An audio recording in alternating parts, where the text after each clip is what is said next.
Résumé, Misery est un thriller psychologique américain réalisé par Rob Reiner, adapté du roman éponyme de Stephen King.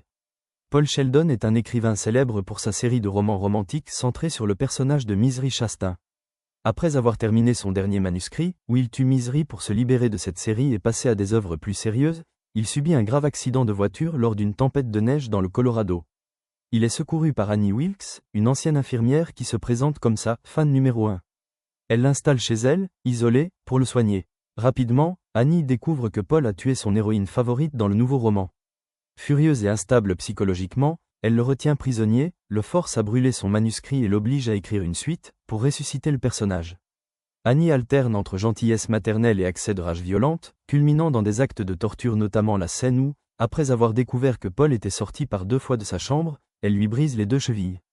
Pendant ce temps, le shérif local enquête sur la disparition de Paul. Le film se termine par une confrontation intense où Paul parvient à se libérer, mais reste traumatisé à vie par cette expérience.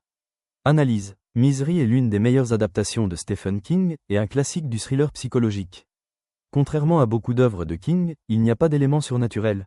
L'horreur est purement humaine, ancrée dans la folie et l'obsession. L'obsession fanatique d'Annie Wilkes incarne le côté sombre de fans qui veulent s'approprier un artiste, une célébrité.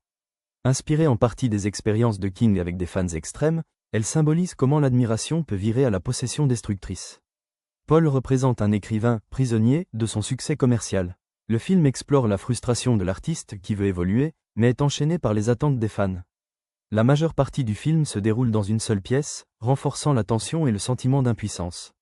Annie est un personnage complexe, à la fois terrifiante et pathétique, avec des troubles bipolaires implicites.